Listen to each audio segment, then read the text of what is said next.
VK6ARN, Newswest. We are a community organisation and we've been serving up the best amateur radio news in Australia since 1931.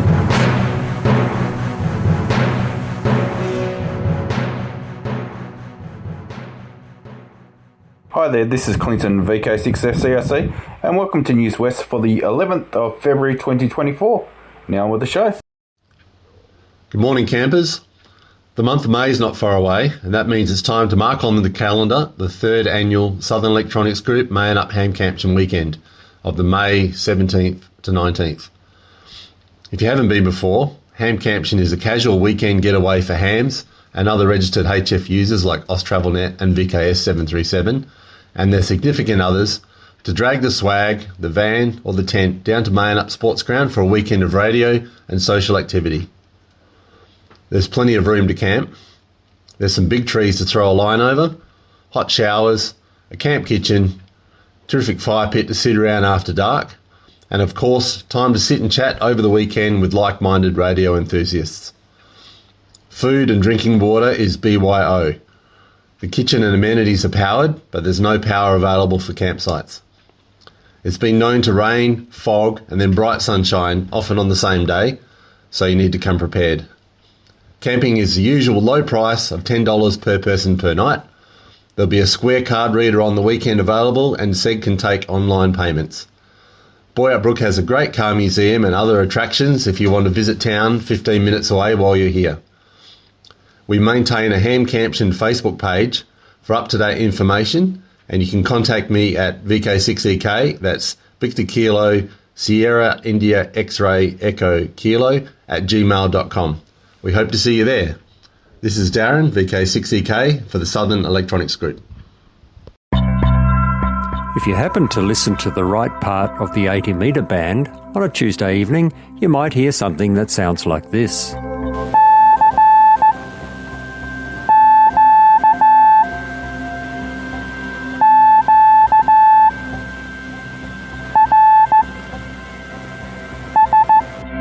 The CQ-QRS net has been running every single Tuesday for the last 2 years and has been unbelievably popular.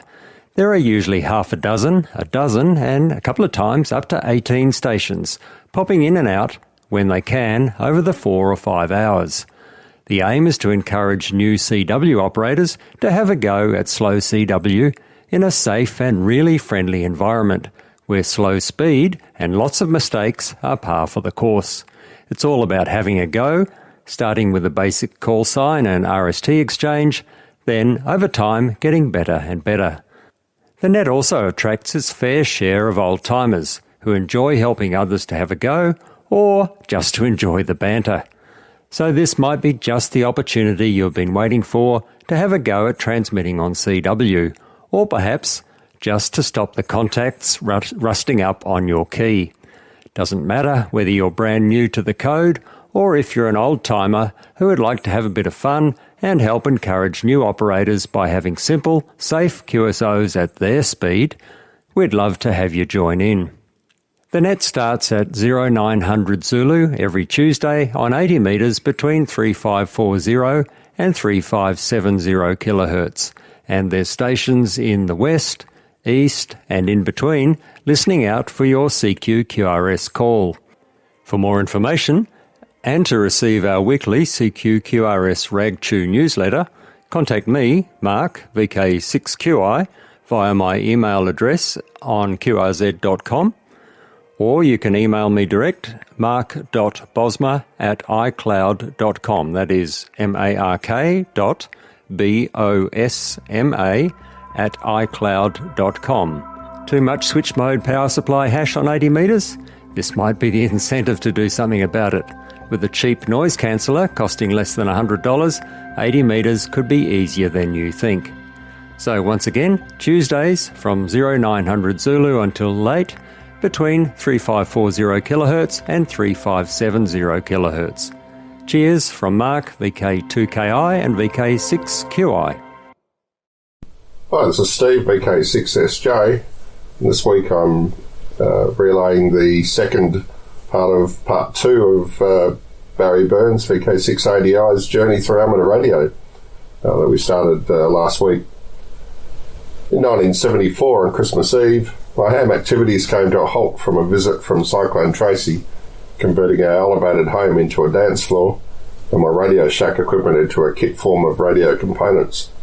My Stobie pole antennas ended up on my neighbour's roof.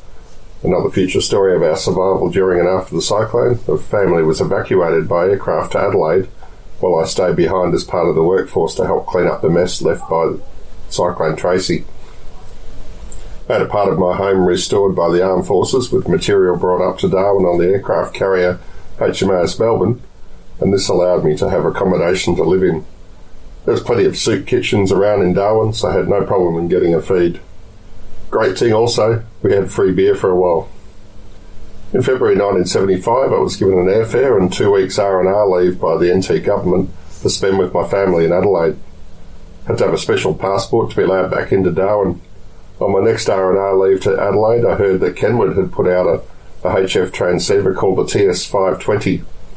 I contacted the SA agent and went around to his shop to have a look at it, and immediately fell in love with the radio and walked out of the shop with one tucked under my arm. When I got back to Darwin, I set the TS520 up using the repaired G5RV, and the world was at my fingertips. I later bought the Kenwood 6 and 2 metre transverter for the 520 so I could operate SSB on 6 and 2 metres.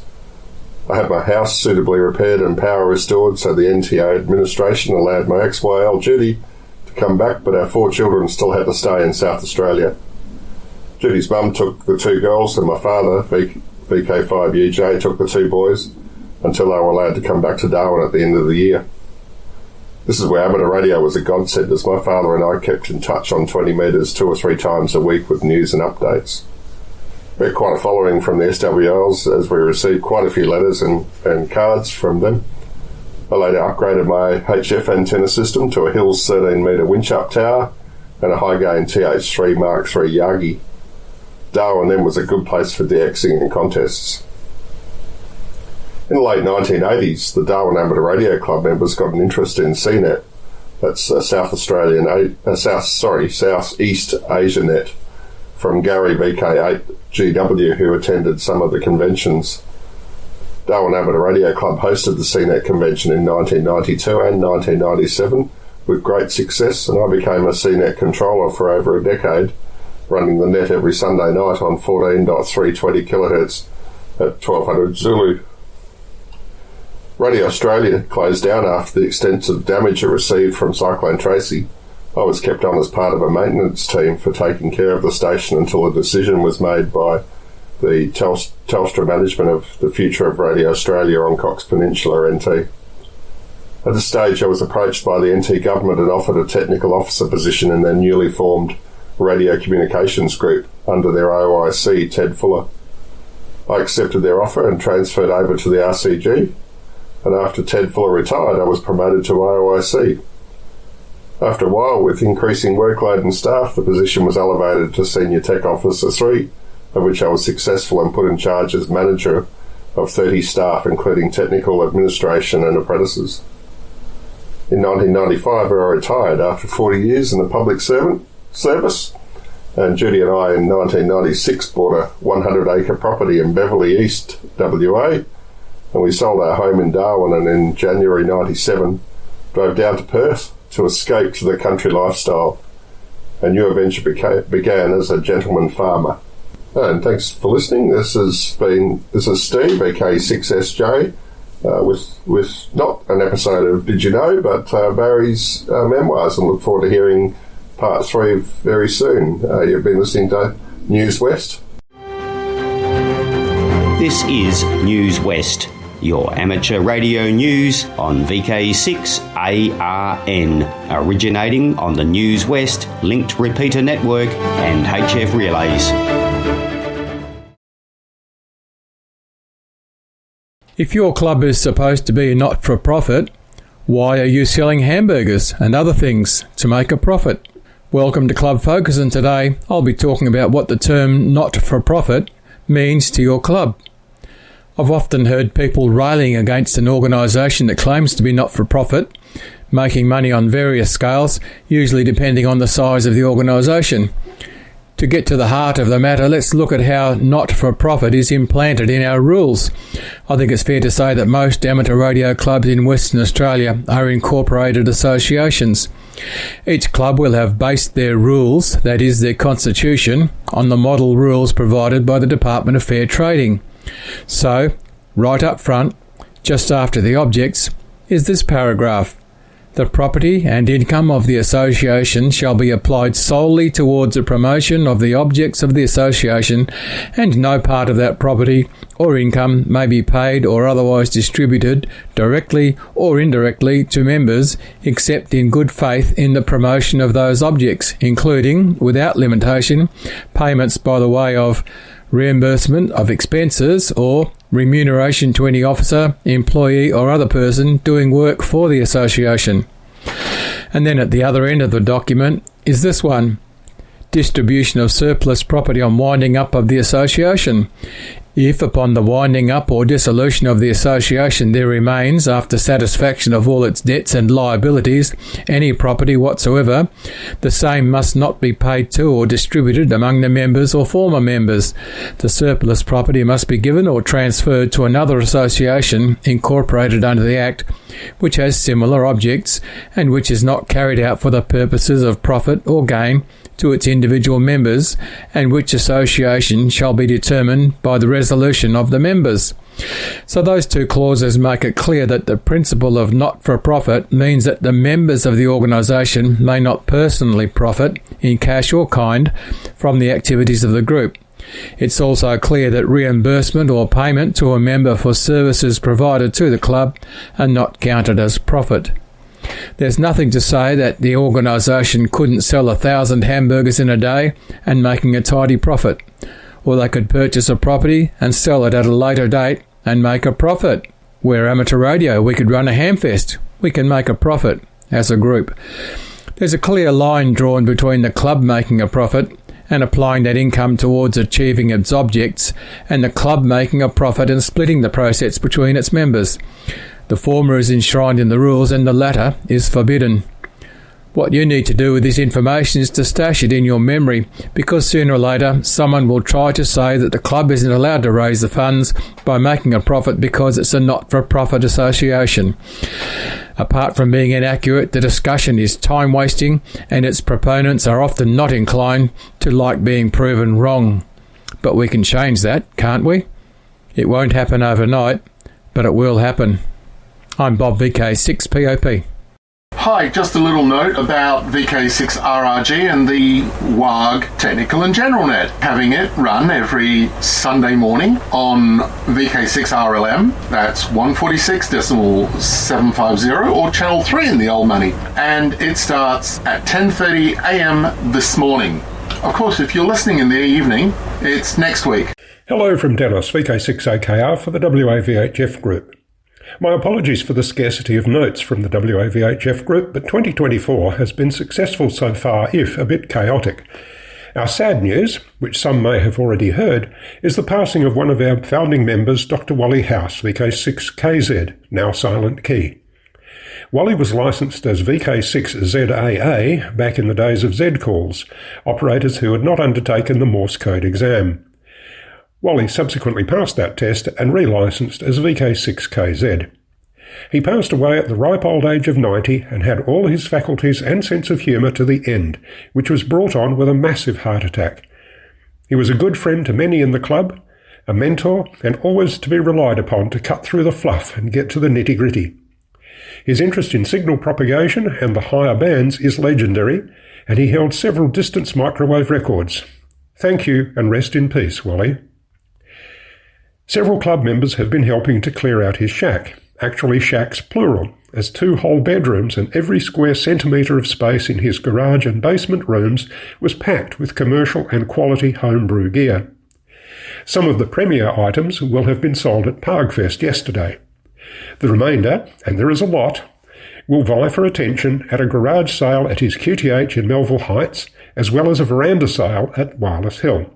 Dates to be announced.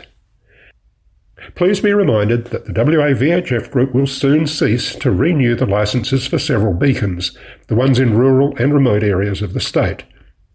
An invitation has and continues to be extended to any or all who would like to form a WA beacon group or similar to support and develop beacons in VK6. Be in touch with me if you have an itch to start such a group.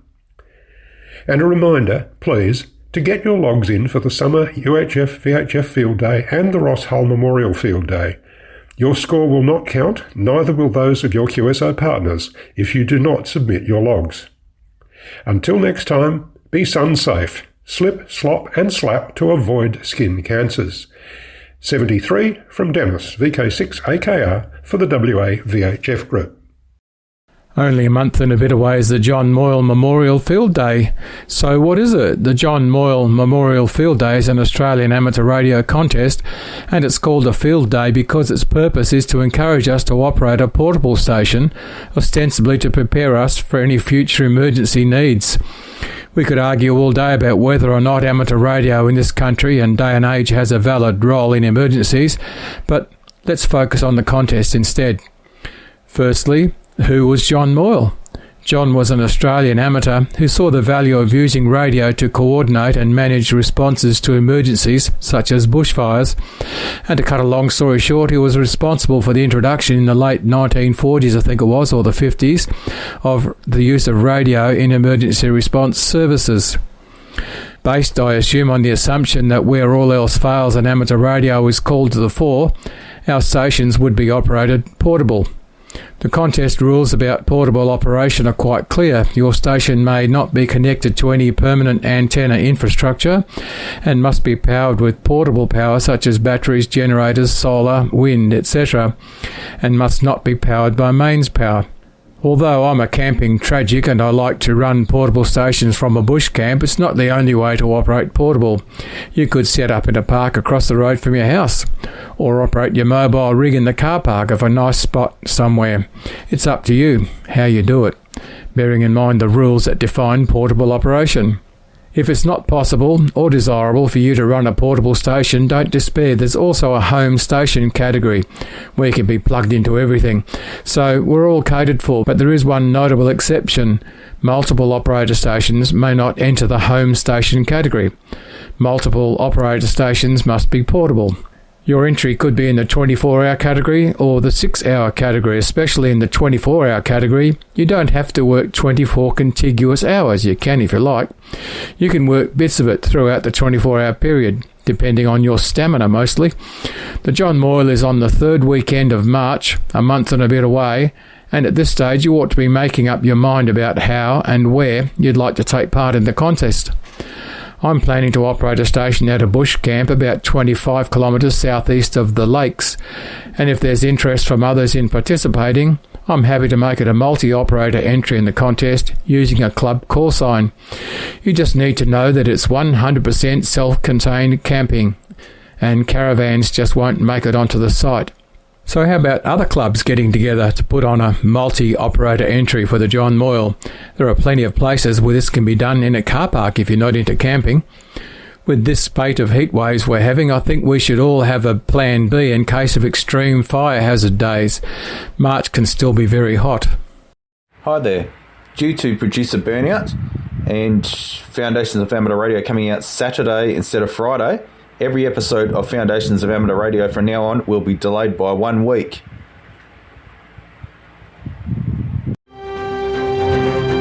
This is Newswest, your amateur radio news on VK6ARN, originating on the Newswest linked repeater network and HF relays. You may notice that Newswest has been light on for content lately, and I've been playing a lot of repeat stories, but you can help us to change that by sending your stories or contributions through to newswest@vk6.net.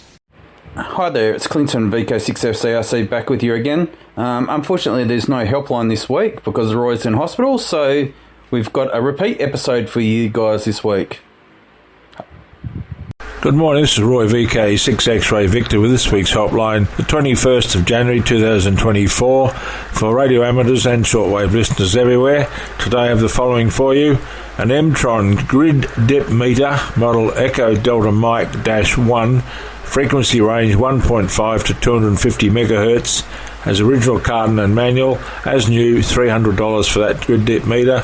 There's an Oscar block power and SWR meter, model SWR200, frequency range 3.5 to 150 megahertz, power 2 kilowatts, up to 2 kilowatts from 2 watts, and original carton and manual for that, and asking $100. There's also a Kenwood Tango Sierra 711 Alpha 2-meter all mode transceiver, $300. There's a Kenwood TS811 Alpha transceiver, multi-mode 70cm transceiver, $300.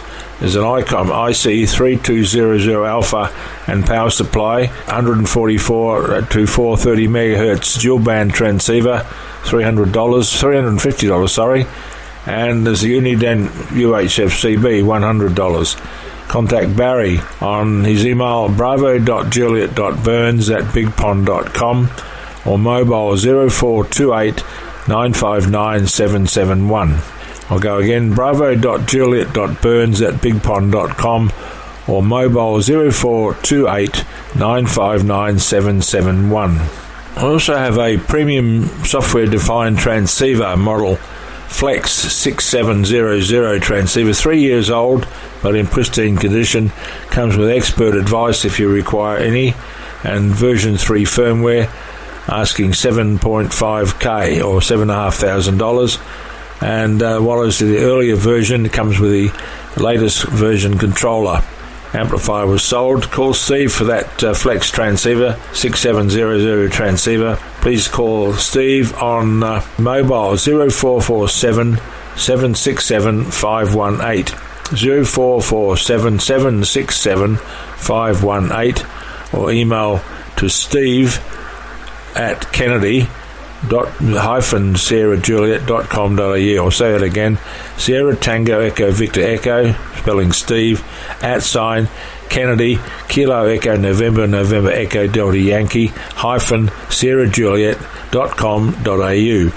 And that's all I have for you for this week. If you like any items for next week in the helpline, please call me or email me on roy.watkins@bigpond.com. That's Romeo Oscar Yankee.watkins@bigpond.com or VK6X-Ray Victor@bigpond.com. 7-3 until next time. Cheers for now. Hi there, it's Clinton, VK6FCRC, back with you. And did you know that Newswest is now on YouTube? Type in youtube.com/@Newswest weekly podcast -Kilo Zulu 7 Yankee Charlie.